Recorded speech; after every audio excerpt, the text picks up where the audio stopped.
This is the video for Unit 4, Lesson 2, finding intercepts. And so the goal we're going to find today is we're going to be finding x-intercepts of rational functions by factoring, and we're also going to be finding y-intercepts of rational functions.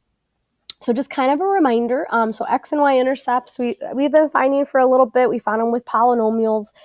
So an x-intercept, again, is where the graph crosses the x-axis. So again, if we let y equal 0, then we solve for x, that's our x-intercept. For a rational function, we're going to find that a lot of times it's going to be kind of the same concept where we're setting our numerator equal to 0, right? Because when we solve, the denominator is going to simplify out. For the y-intercept, it's the opposite. So the y-intercept is where it crosses the y-axis, and so when we do our function, it's where x is 0 or we evaluate f of 0. So just a reminder for our rational functions, and just even drawing like a rough sketch of y equals 1 over x, we're going to find that, again, it basically has these asymptotes, right? We talked in the last video about vertical asymptotes. So like, that's where the denominator equals 0. So like in our parent function, we would have it at 0. So we're going to find now, where do we find our x and y intercepts if we have them? And eventually this is going to lead us to graphing our rational functions. So the first examples we're looking at is just simply finding x and y intercepts and also writing the domain, just because we're eventually going to see that come up again later, just to kind of give us some practice. So remember what we first look at when we look at the top and the bottom, we always want to look to make sure it's factored, right? Because that's always going to make our life a little easier. So the top part, nothing I can do to factor that. The bottom part, nothing I can do to factor. And so now I can go ahead and answer some of these questions. For the domain, remember you're setting your bottom part equal to 0. So our domain is simply going to be x cannot equal 3, right? And a lot of different ways you can write domain, but just for the sake of shorthand, I'll write it as x cannot equal 3.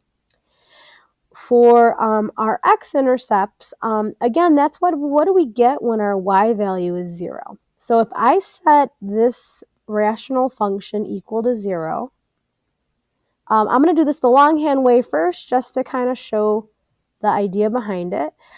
If I was to, and let's say I put a little 1 underneath, if I was to go ahead and let's say even cross multiply or get rid of this x minus 3, 0 times x minus 3 just goes away. So we end up with 0 equals 2x minus 9. And so that's going to pretty much happen for all of these. So a faster way to do this is we basically can just set the numerator equal to, because you see it's the same as what we had in the beginning, equal to 0 and solve. So if I go ahead now and solve this and divide, I actually get my x-intercept to be 9 over 2 or 4.5. For the y-intercept, the easiest way to do that is really just, and I'm going to use the space over here because I wrote kind of big, it's like basically what happens when you evaluate f of 0. So what happens when I go ahead and put 0 in for x? What do I end up getting for y? And so we end up getting really, a lot of times it's going to be the ratio of the constants, and then you're going to, if there's a negative in front, just be careful with that. So our y-intercept is going to be 0, 3. And that would be it. For example 2, it's the same exact thing, right? So I'm going to look to see if I can factor the top or the bottom. The top, I could actually factor that. That's a trinomial. So at this point, we know how to factor that out. So I'm just going to write our factors. You get x minus 6, x plus 2. On the bottom, I have x minus 3. And maybe I use a parenthesis, but I don't have to.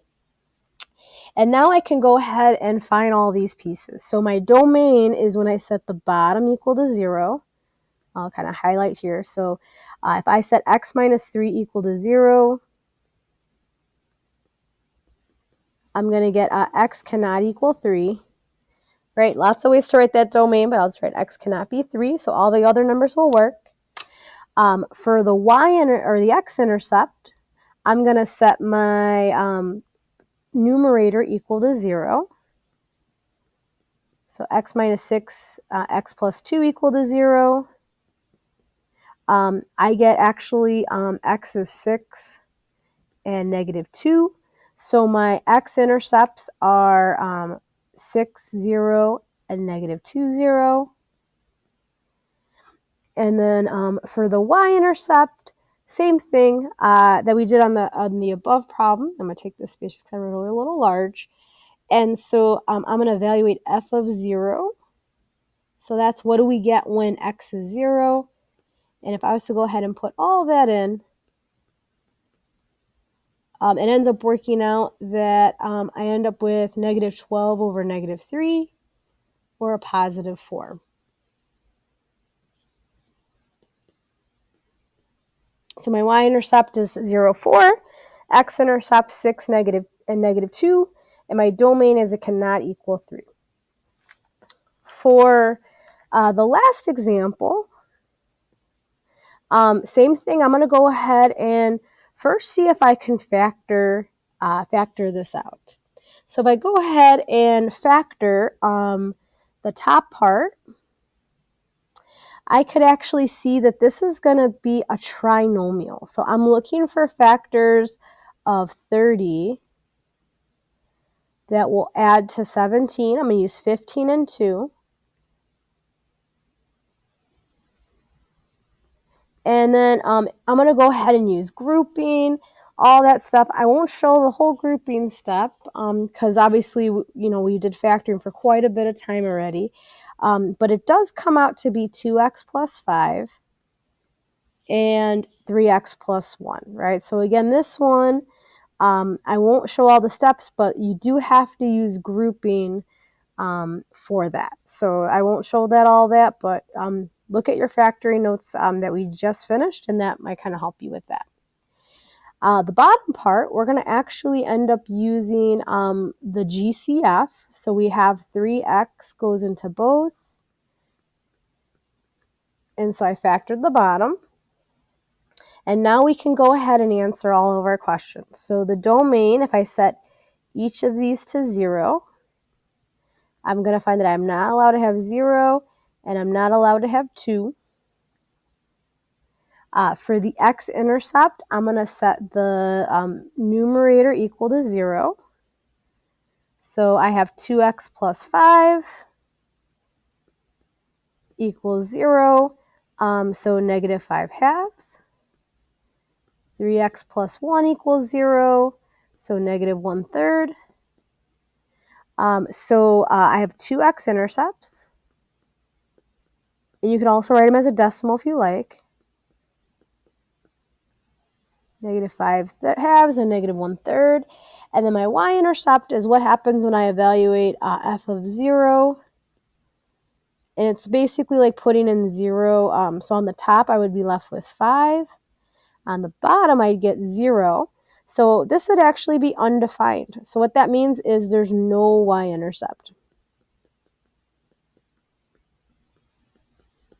All right. So that's it. If you have any questions, please feel free to ask in class, sign up for T-Bolt time, or go to the center.